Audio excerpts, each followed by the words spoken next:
My daughter looked me in the eye and said, "There's no space at this table for me. My name is Giuseppe Johnson, and I've been a chef for 40 years." It was Christmas night. Food Network cameras were rolling. Celebrity judges were tasting recipes from my late wife's collection, recipes my daughter was presenting as her own creations. When they asked about me, she told them I was the prep cook. Basic maintenance work, memory issues. Then came the moment that changed everything. "There's no space at the table for you tonight, Giuseppe." But what she didn't know, I owned everything. The $4 million restaurant, every supplier contract, every business license, all in my name. And I had 40 years of documentation to prove it. So I pulled out an envelope that would end her career in front of 8 cameras. If you're watching this, hit subscribe. I'd love to know where you're from. Ever been betrayed by someone you built up? This is how 40 years of building something ended with one signature. Let me take you back to December 23rd, 6 p.m. Selena's flagship restaurant, Johnson's, was buzzing with a $180,000 Food Network camera setup.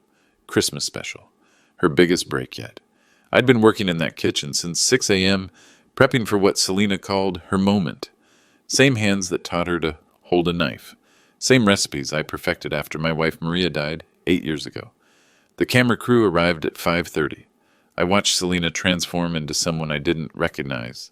Designer chef coat, $400. I bought it for her last Christmas. Hair and makeup team, another $800 out of my pocket, though she'd never admit it. "Giuseppe, you need to stay in the back tonight," she told me, not even looking up from her phone. "This is about showcasing my vision." Her vision. The ossobuco recipe. She just got nominated for a James Beard Award? That's Maria's Christmas recipe from 1943. The handwritten card is sitting in my kitchen drawer right now, yellowed with age, written in my late wife's Italian cursive. But I said nothing, just like I had for 8 years. The Food Network producer, a young guy named Derek, started filming B-roll footage. He pointed his camera at me. "And who's this?" Derek asked Selena. "Oh, that's Giuseppe," Selena said, waving her hand dismissively. "He's our prep cook, does the basic chopping and cleaning." Prep cook. 40 years of professional cooking. 26 years of supplier relationships. A business I built from nothing after Maria passed. Reduced to prep cook on national television. Derek kept filming. "How long have you worked here, Giuseppe?" Selena jumped in before I could answer. "He's been helping out for a few years, really reliable with the simple tasks." Simple tasks. I thought about the Benedetto Foods contract sitting in my office file cabinet. $900,000 annual, exclusively under my name. Tony Benedetto won't sell to anyone else. We've done business since 1998. The day I opened my first restaurant, I thought about the Milano Imports relationship. $380,000 in specialty ingredients, all flowing through contracts I personally negotiated. In Italian, because that's where I came from, and respect matters in business. But Selena didn't want the cameras to know any of that. "Giuseppe, we need more basil prepped for the appetizer station," she called out, loud enough for the crew to hear. "Make sure you wash your hands first." The food critic from Boston Magazine was there too. Maria Santos, she discovered our family 5 years ago, wrote the article that launched Selena's career. The rising star of Boston's North End, the headline read. Not a single mention of whose recipes made that star possible. Maria caught my eye and nodded slightly. She remembered. She'd interviewed me for 3 hours that day, tasted every dish, asked about my wife's heritage, but Selena's publicist had edited me out of the final story. As the crew set up for dinner service, I retreated to my small office behind the kitchen. 20 years of documentation lined those walls. Green binders full of supplier invoices. Bank statements showing $890,000 in business accounts under my name. Insurance policies listing me as primary beneficiary on a $4.2 million operation. But most importantly, I had Maria's recipe collection. 127 family dishes, handwritten between 1943 and 2016. The foundation of everything Selena called her innovative cuisine. I pulled out the envelope I'd been carrying for 3 months. Inside were copies of documents Selena had never seen. Documents that would prove who really built this empire. The question wasn't whether I had the power to change everything. The question was whether 40 years of staying quiet had finally reached its end. If I stayed silent that night, I knew exactly what would happen. I'd watched it building for 8 years. Selena was about to sign an $850,000 cookbook deal with Random House. Selena's Italian-American Kitchen, Recipes from the Heart. Every recipe in that book came from Maria's handwritten cards, my late wife's legacy, packaged and sold under our daughter's name. The Food Network contract was worth another $300,000 for a 6-episode series. Selena's Sunday Table. I'd already seen the treatment. Selena cooking her family recipes in her restaurant, telling stories about her culinary journey. No mention of the 40-year foundation that made it all possible. But the financial theft was just the beginning. 3 weeks earlier, Selena had fired Anthony Wright, my head sommelier. 15 years of loyalty gone overnight. His crime? He'd mentioned to a wine distributor that Giuseppe Johnson was the real owner of the restaurant. Selena called it confusion about the chain of command. Anthony came to me that night, holding his termination papers. "Giuseppe, she's rewriting history," he said. "Next week's staff meeting, she's announcing new policies. No one talks about the old days with customers. No one mentions your name during service. She wants to erase you completely." That's when I realized this wasn't just about credit anymore. This was about legacy erasure. Maria's recipes weren't just dishes to me. They were love letters. Every Sunday for 12 years, my wife would spend hours perfecting one recipe, writing notes in the margins. More garlic for Giuseppe's taste. Less salt. Remember Papa's heart condition. This one makes Giuseppe smile. And after she died, I poured my grief into those recipes. I spent 2 years getting each dish exactly right, the way Maria intended. The ossobuco that Selena got nominated for. I made that dish 400 times, adjusting the braising liquid until it matched Maria's final notes. Selena knew this. She was there, 25 years old, watching me cry over a pot of tomato sauce because it reminded me of her mother. She held my hand while I taught her every technique, every family secret. Now she was selling those memories to the highest bidder. The legal implications were even worse than the emotional ones. I'd been financing Selena's lifestyle for 8 years through what our accountant called family business expenses. $2,100 monthly to her personal account. $47,000 for her Range Rover down payment. $18,000 for her Culinary Institute externship in Italy. Total, $1,008,000 in direct support since Maria's death. All documented, all classified as business investments in Selena's professional development. All perfectly legal, as long as she remained part of the family business operation.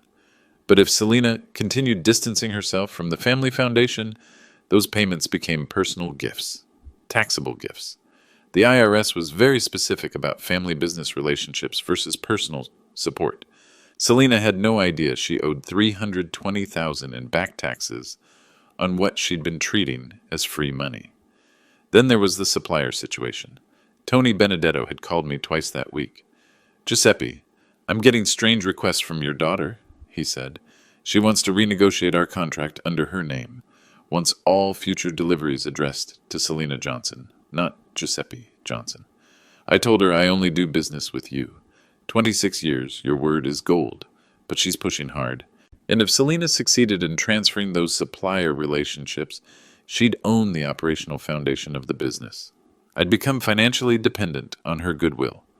At 62, with no other income, that meant poverty. But the worst part was watching Selena erase Maria's memory in real time.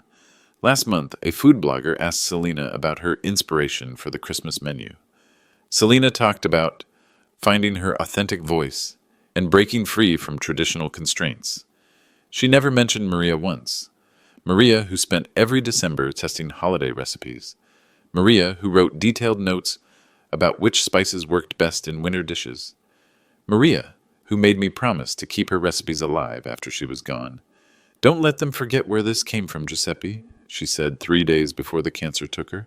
"Promise me our story stays true." I'd been failing that promise for 8 years. If I stayed quiet that night, Selena would complete her transformation into a self-made success story. The cookbook would cement her version of history. The Food Network show would reach millions with a narrative that erased both Maria's contribution and my 40 years of work. But more than that, I'd be abandoning my responsibility as Maria's husband and Selena's father. Sometimes love requires boundaries. Sometimes protecting what matters means risking everything you've built. That envelope in my pocket contained 40 years of documentation, bank records, supplier contracts, business licenses, insurance policies, proof of who really owned what. The only question left was whether I had the courage to use it. At 7:15, the real filming began. Selena gathered the Food Network crew in the main dining room. 12 place settings, all perfectly arranged. 11 for the cameras and guests. None for me. I watched from the kitchen pass-through as Derek set up the interview. "So, Selena, tell us about tonight's menu," Derek said, his camera rolling.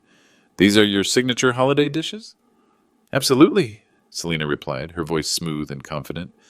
"Everything tonight represents my culinary evolution, my take on traditional Italian-American cuisine, but elevated for modern palates." Her take. I felt something twist in my chest, but I stayed silent. "And the ossobuco that earned your James Beard nomination?" Selena smiled for the camera. "That dish is very personal to me. It represents my connection to authentic Italian flavors, but with my own innovative touches. The braising technique I developed really makes the difference." Her braising technique, the one I'd taught her letter by letter from Maria's handwritten notes. Derek continued, "I understand this restaurant has deep family roots?" "Well, yes and no," Selena said carefully. "I certainly draw inspiration from family traditions, but this restaurant is really about my vision for contemporary Italian-American dining. I've worked incredibly hard to build something unique here. Something unique. Built on 40 years of my supplier relationships, my business licenses, my financial investment." Then Derek asked the question that changed everything. "Who else is involved in the restaurant operations?" Selena hesitated for just a moment. "I have a fantastic team. My sous chef, my pastry chef, some really reliable support staff." Support staff. Derek's cameraman had been filming me through the pass-through. Now Derek walked toward the kitchen. "And this gentleman? He seems very focused on his work." Selena's voice got sharper. "That's Giuseppe. He handles prep work and basic kitchen maintenance. Been with us for a while." Basic kitchen maintenance. Derek approached me directly.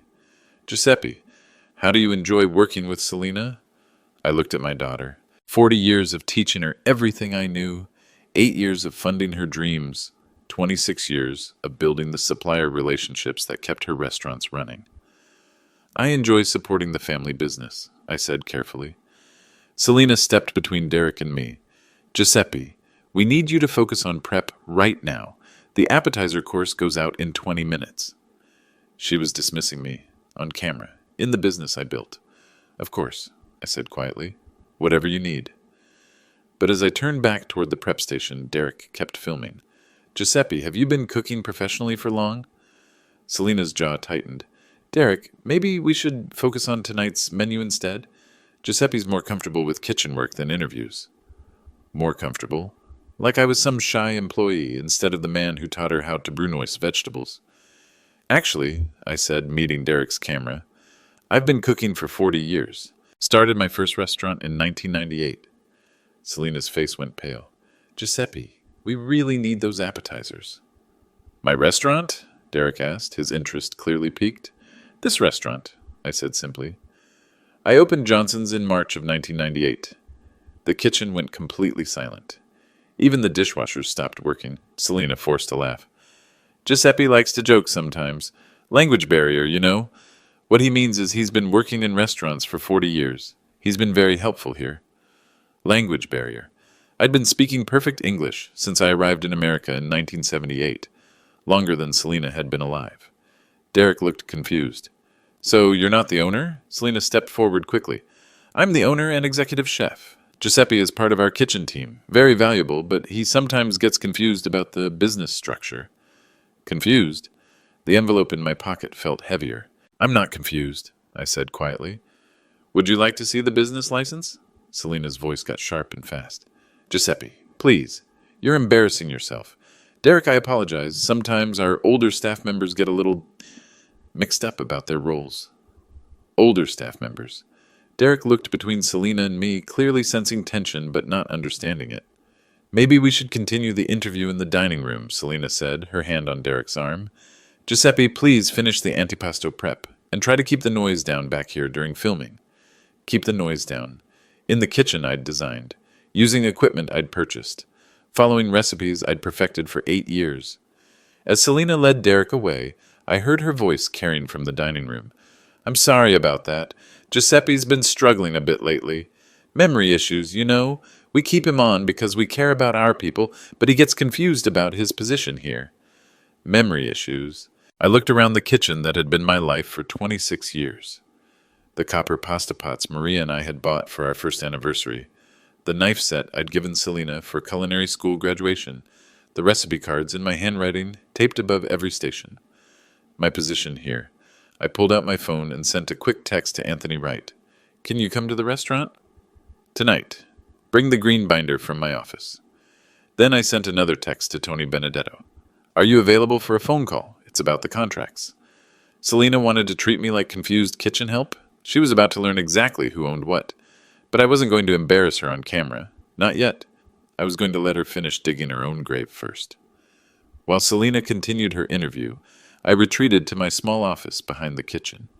The walls told the real story of Johnson's restaurant. Green binders lined the shelves, each containing years of documentation. I pulled out the one labeled Supplier Contracts 2019-2024. The Benedetto Foods Agreement sat on top. $900,000 annual, renewable every 3 years. Signed March 15th, 2021. Giuseppe Johnson, primary account holder. Selena Johnson, authorized representative. Authorized representative, not owner, not decision maker. Representative.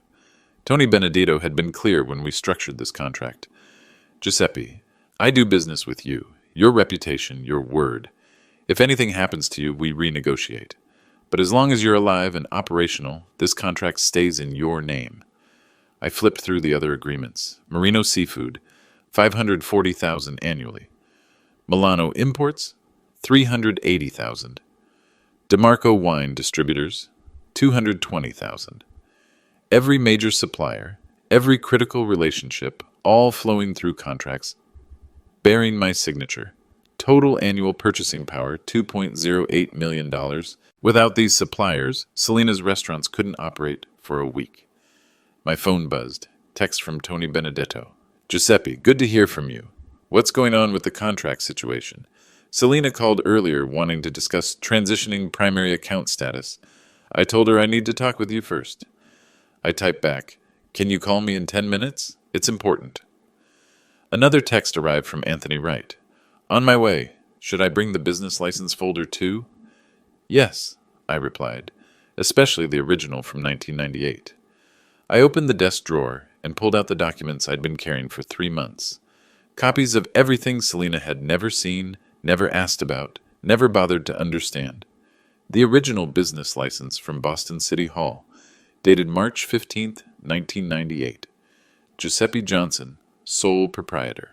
The business had been restructured twice since then, but I remained the primary license holder. The property lease for 487 Hanover Street. Giuseppe Johnson, lessee. $18,000 monthly, automatically renewed through December 2026. Selena's name appeared nowhere on the lease agreement. The commercial insurance policy, $2.4 million in coverage, $47,000 annual premium. Giuseppe Johnson, primary insured and beneficiary. Selena listed as key employee, not owner. Most importantly, the banking documents. Giuseppe Johnson, primary account holder on all business accounts. Current balance, $893,412. Selena had signing authority, but only for transactions under $5,000. Everything above that required my authorization. For 8 years, Selena had been operating under the assumption that gradual authority meant ownership. She signed vendor checks, approved staff schedules, made menu decisions. I'd given her increasing responsibility because I wanted her to feel invested in the business. But legal ownership had never transferred. My phone rang. Tony Benedetto. Giuseppe, what's this about Selena wanting to change the contracts? She's trying to remove me from the business relationship, I said quietly. Claims the old contracts are inefficient. Tony laughed. And efficient, Giuseppe, we've done 2.6 million in business over 5 years. No payment delays, no quality issues, no contract disputes. That's the most efficient relationship I have. What did you tell her? I told her I don't renegotiate with employees. If she wants to discuss supplier relationships, you and I need to have that conversation. Owner to owner. Owner to owner. Tony understood the business structure, even if Selina had forgotten it. Tony, if I decided to make changes to our supplier arrangements, how much notice would you need? For what kind of changes? Complete restructuring, different restaurant, different management, different authorized representatives. Tony was quiet for a moment. Giuseppe, are you closing Johnson's? Not closing, changing ownership structure. How much notice? Legally, 30 days. But Giuseppe, we're talking about Christmas week. I've got $7,000 in specialty items ordered for your holiday menu. Selina already approved the delivery for tomorrow morning. I made a note. 7,000 in specialty ingredients, delivered under contracts bearing my signature, for a holiday menu Selina was presenting as her own creation. Don't worry about the holiday delivery, I said, but after January 1st, things might look different. After I hung up, I sat staring at the documents spread across my desk. 40 years of careful, methodical business building. Every contract properly structured, every relationship honestly maintained, every legal requirement meticulously followed. Selina thought she was the star of tonight's show. She had no idea she was about to become a guest in her own restaurant. At 8:30, the dinner service began. Derek and his camera crew filmed every course, with Selina narrating her culinary philosophy between each dish. The antipasto course went out first. Burrata with honey truffle oil, prosciutto di Parma, and roasted peppers.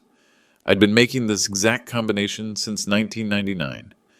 This represents my approach to Italian-American cuisine, Selina told the camera, taking traditional elements but elevating them with modern techniques and premium ingredients.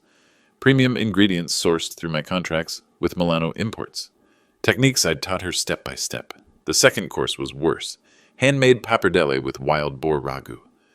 This pasta recipe took me 3 years to perfect, Selina said, twirling the noodles for the camera, getting the texture exactly right, balancing the richness of the ragu with the lightness of the pasta. 3 years to perfect. I looked down at Maria's recipe card, dated December 1994. Her handwriting, Giuseppe's favorite, make extra for Sunday dinners. But the James Beard-nominated ossobuco was what finally broke my silence. Selina presented the dish like a masterpiece, explaining her innovative braising technique and unique spice blend to Derek and the 3 celebrity guest judges. This dish represents everything I am as a chef, she said. It's my interpretation of traditional Italian comfort food, but with my own signature touches that make it contemporary. Her interpretation, her signature touches. I watched from the kitchen as Selina cut into the meat, the fork tender after 6 hours of braising in Maria's exact recipe, the sauce glistening with the specific combination of herbs Maria had perfected over 12 years of Sunday dinners. The depth of flavor here is extraordinary, said Judge Patricia Mills from James Beard Foundation. How did you develop this particular spice combination? Selina smiled confidently.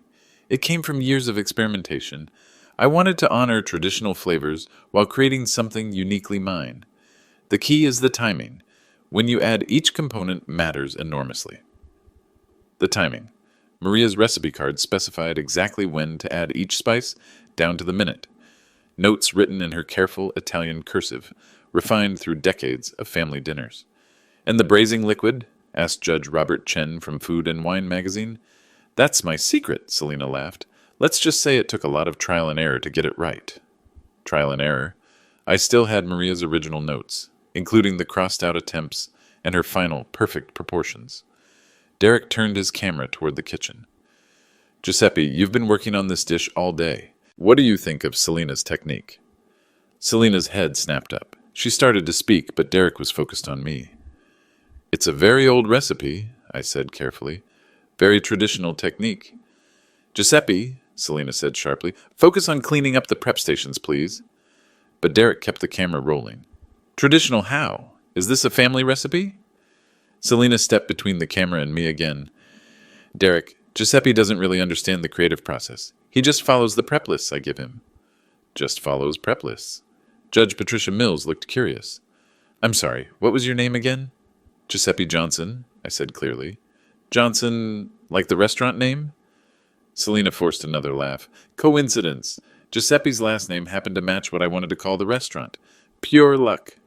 Pure luck. Judge Robert Chen looked confused. Wait, Selina, I thought this was a family restaurant. Your bio mentions family traditions. It is about family traditions, Selina said quickly. My family's traditions. Giuseppe he's been helpful with some of the basic preparations. Basic preparations. Like perfecting Maria's recipe for 3 years after her death. Like teaching Selina every technique she'd use tonight.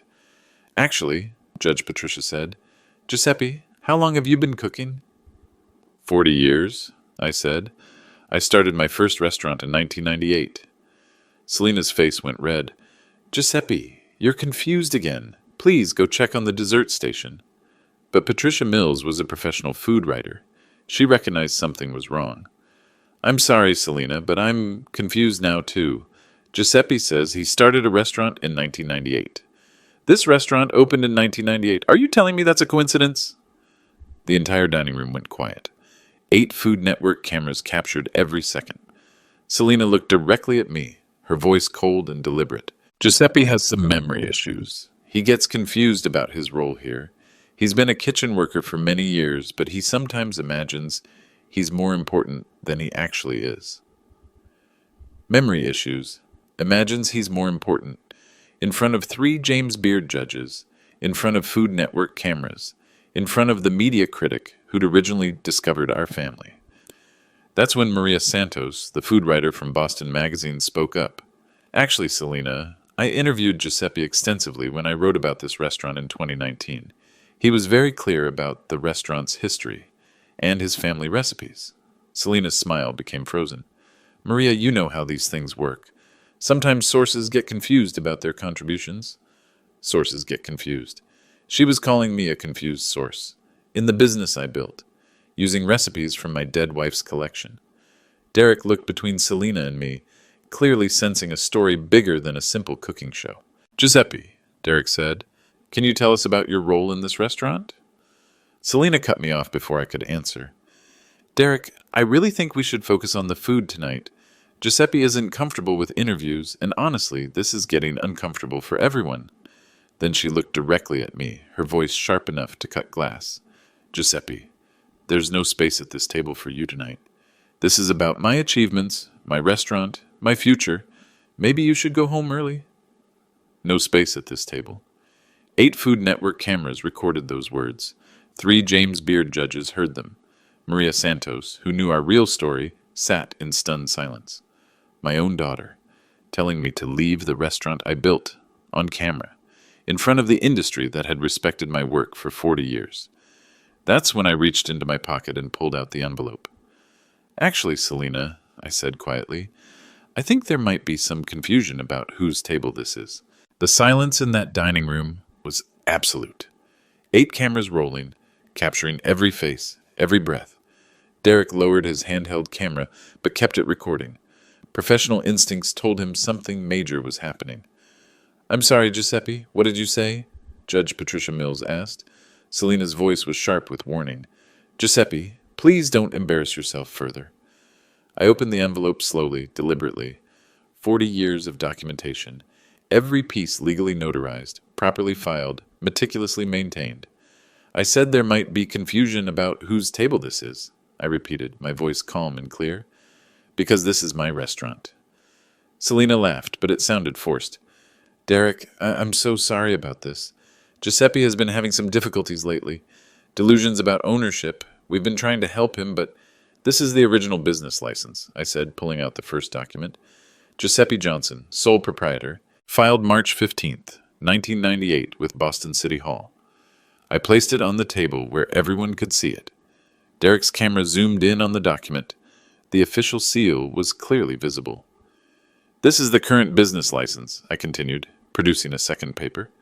Updated 3 times, most recently in 2022. Giuseppe Johnson, primary license holder. Selina's face had gone white. Those are those are old documents. The business structure has changed. You're right, I said. It has changed. Would you like to see the LLC filing from 2020? I placed the next document on the table. Johnson Restaurant Group LLC, Giuseppe Johnson, managing member and majority owner. Selena Johnson, employee and authorized representative. Judge Robert Chen leaned forward to read the document. This says Selena Johnson is listed as an employee, not an owner. That's correct, I said. She has signing authority for daily operations under $5,000. Anything above that requires my approval. Derek kept filming as I pulled out more documents. This is the property lease, 487 Hanover Street. Giuseppe Johnson, primary lessee, $18,000 monthly rent, automatically renewed through December 2026. Selena found her voice. Giuseppe, stop. You're humiliating both of us. This is the commercial insurance policy. $2.4 million in coverage. Giuseppe Johnson, primary insured and beneficiary. $47,000 annual premium, paid from business account number ending in 4157. I looked at Selena directly. The account you have signing authority on, but don't own. Maria Santos was taking notes rapidly. Judge Patricia Mills had her phone out, clearly photographing the documents. These are the supplier contracts, I continued, placing 4 thick folders on the table. Benedetto Foods, $900,000 annually. Marino Seafood, $540,000. Milano Imports, $380,000. DeMarco Wine Distributors, $220,000. Derek's camera captured each folder as I opened them.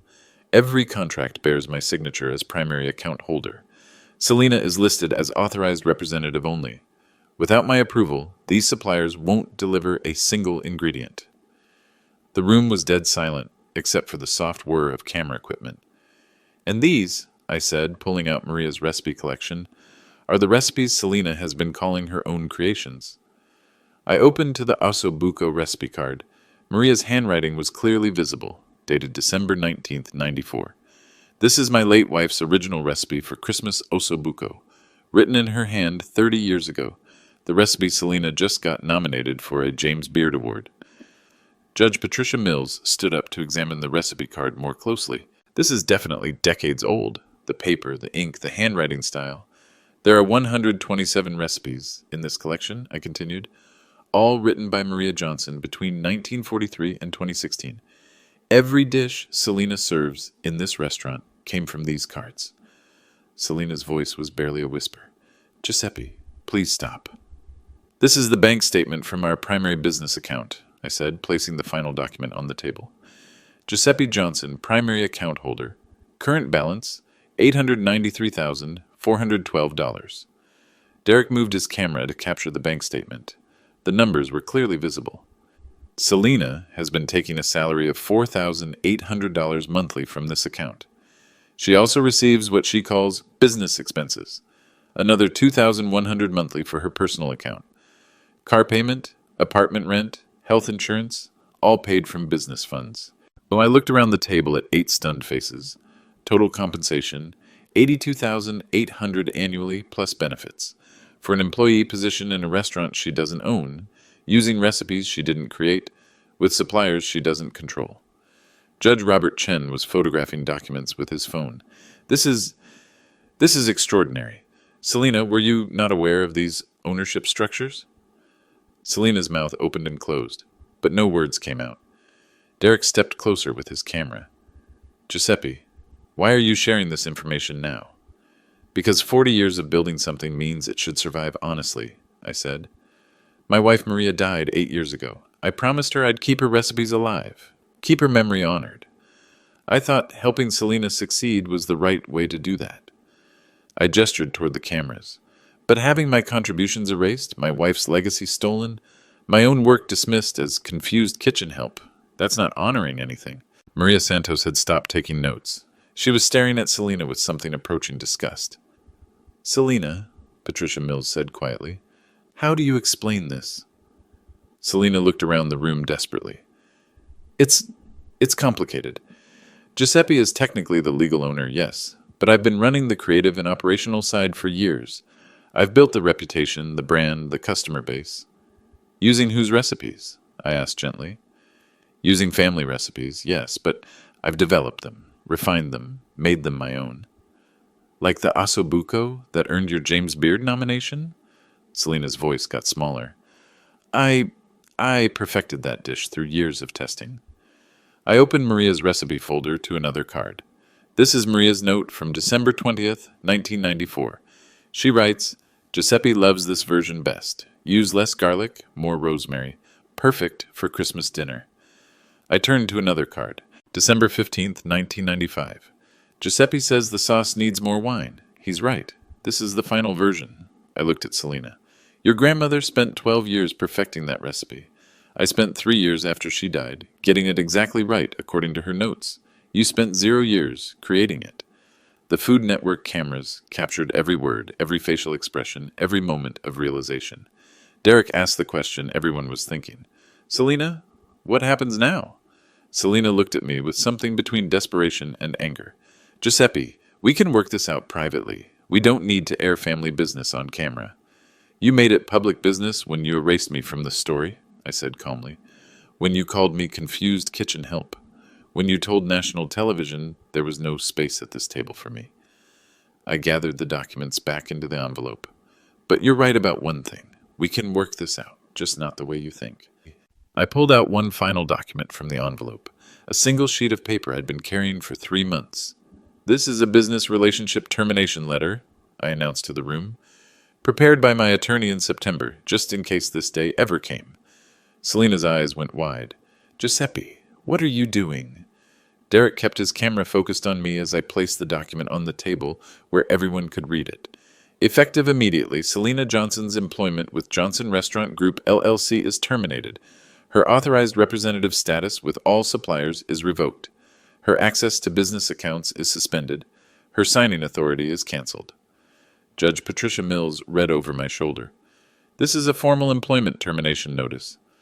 It is, I confirmed, legally binding as soon as I sign it. Selena stood up quickly. You can't do this. Giuseppe, you can't destroy everything we've built. I'm not destroying anything, I said calmly. I'm reclaiming what was always mine.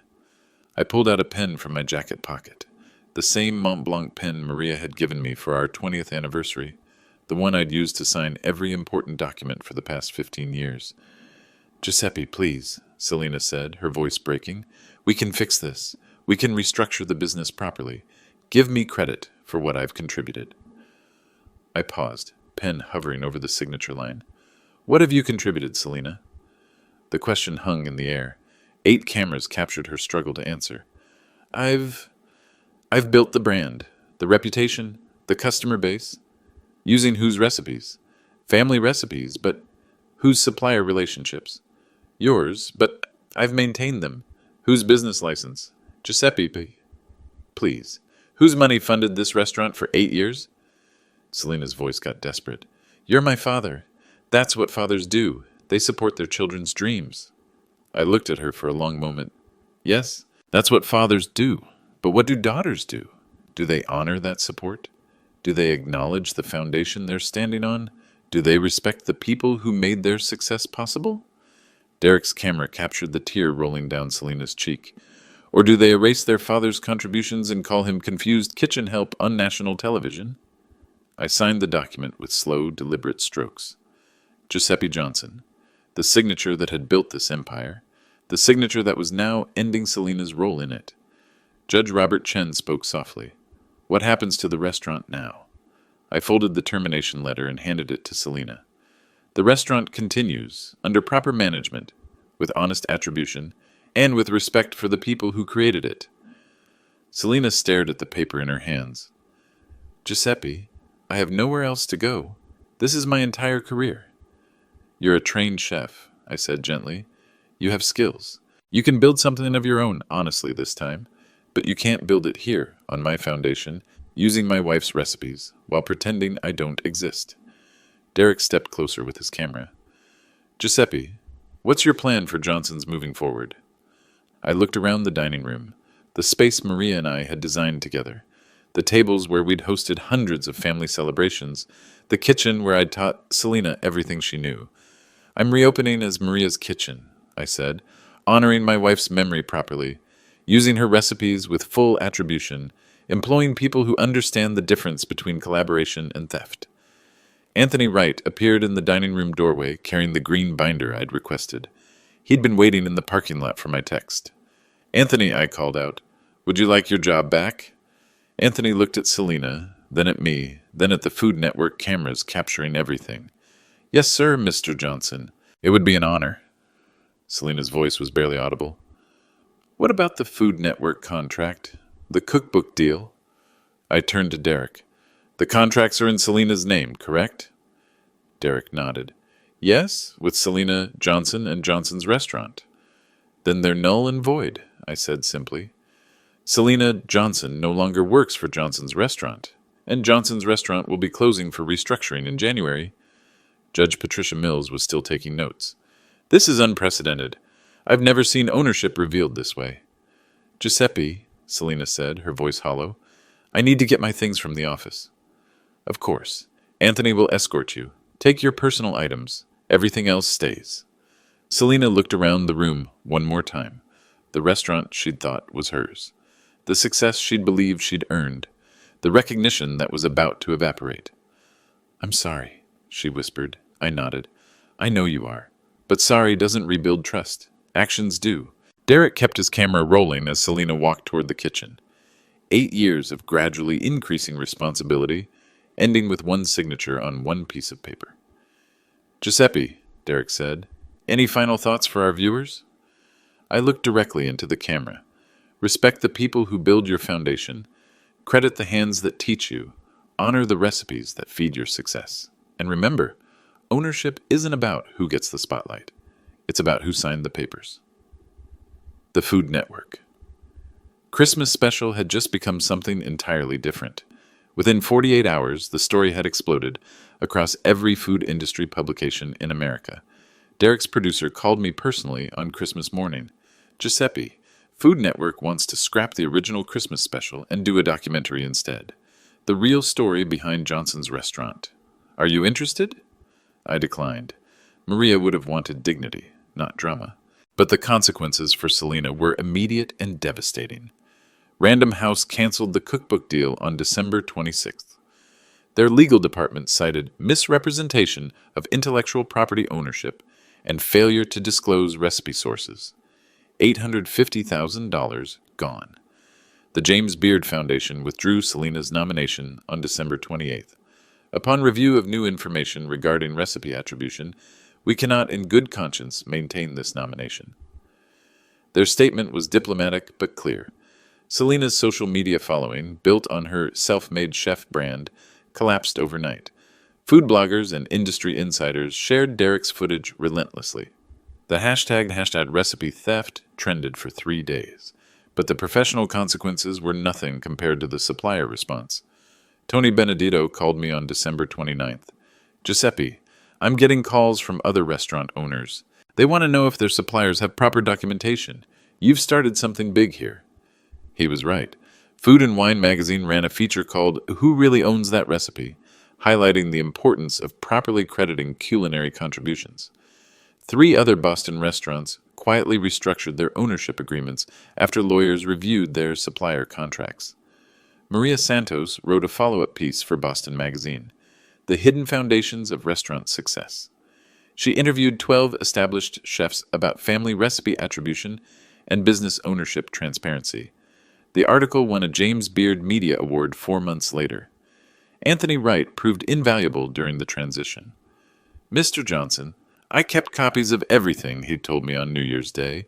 "Every recipe Selena claimed as hers, every supplier conversation where you were excluded, every staff meeting where she rewrote the restaurant's history." And his documentation corroborated everything I'd revealed on camera. The staff reaction surprised me most. I'd expected loyalty conflicts, difficult conversations about leadership changes. Instead, I found relief. Carmen, our pastry chef for 6 years, approached me during our first staff meeting in January. "Mr. Johnson, we all knew. Selena never let us talk about the early days, but we remembered when you taught her how to make the tiramisu. We remembered when you stayed up all night perfecting the risotto technique after Mrs. Maria passed." Our head server, Patricia, nodded. "It was hard watching her take credit for everything you built, but we needed our jobs. We stayed quiet." The financial restructuring was surprisingly smooth. My attorney had prepared for this possibility years earlier. Business continuity plans, employee retention agreements, supplier transition documents, everything legally bulletproof. Selena's final paycheck included earned wages through December 23rd, plus accrued vacation time. Total $4,200. I added a severance payment of $12,000, 1 month of salary to help with her transition.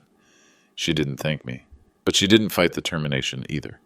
3 weeks after the filming, Selena opened a small catering business called Selena's Table. No family recipes, no claims about traditional techniques, just honest, contemporary cooking for private events. I heard through mutual industry contacts that she was struggling financially but working hard to build something authentic.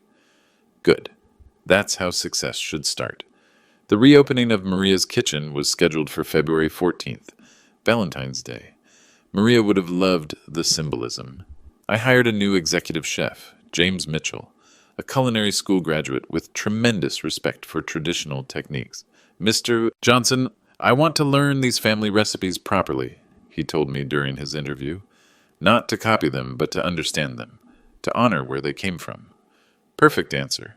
The new menu would feature Maria's original recipes, with full attribution. Every dish would include a small card explaining its history, Maria's development process, and the family significance. The ossobuco would be listed as Maria's Christmas ossobuco, 1943-1994, traditional Milanese braising technique refined over 12 years of family dinners. Recipe preserved and perfected by Giuseppe Johnson, 2016-2024. Food Network eventually aired a shortened version of Derek's footage as part of a series called Restaurant Revelations. The episode focused on business transparency and family dynamics in the restaurant industry. I received over 200 emails from viewers. Many were from adult children who'd taken their parents' contributions for granted. Some were from immigrants whose professional expertise had been dismissed by their own families. The most meaningful letter came from a chef in Portland whose mother had developed all his signature sauces. After watching the episode, he restructured his restaurant's story to properly credit her contributions. "Your courage helped me find mine," he wrote. "Thank you for showing us that honesty isn't just good business. It's the foundation of real success." Maria would have been proud. 6 months later, Maria's Kitchen had a 3-week waiting list for reservations. The food critics understood what we were building. Boston Globe wrote, "This isn't just a restaurant, it's a living museum of authentic family cooking, where every recipe tells a true story." I'd established new boundaries everywhere. Business ownership was transparent and properly documented. Recipe attribution was complete and honest. Staff roles were clearly defined and fairly compensated. Most importantly, I'd hired a business manager, Janet Brooks, to handle administrative duties. "Giuseppe, you focus on the cooking and the recipes," she told me. "I'll handle the contracts and the paperwork. That's what you're paying me for." Selena and I spoke only once after the reopening. She called in March to ask if she could use one of Maria's simpler recipes, the basic tomato sauce, for a catering client. "It's for a family anniversary party," she explained. 50 years married. They specifically requested traditional Italian-American food. I don't have anything that authentic. I thought about it for a long time. "You can use the recipe," I finally said, "but you need to tell them where it came from. Tell them about Maria. Tell them about the 12 years she spent perfecting it. Tell them it's not your creation." "I will," Selena promised. "I understand now. Credit matters." She kept that promise. I heard from the anniversary family later. They'd been so moved by Maria's story that they booked a table at our restaurant for their own celebration.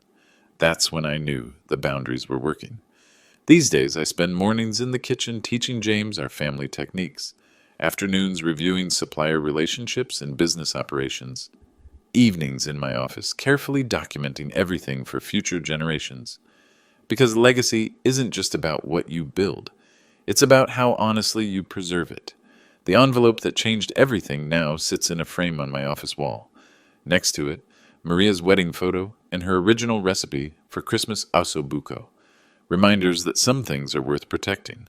Some stories demand to be told truthfully, and sometimes 40 years of silence ends with exactly the right signature. If you've been watching this story, I hope it reminds you to credit the hands that taught you, honor the recipes that feed your success, and respect the foundations that make your dreams possible.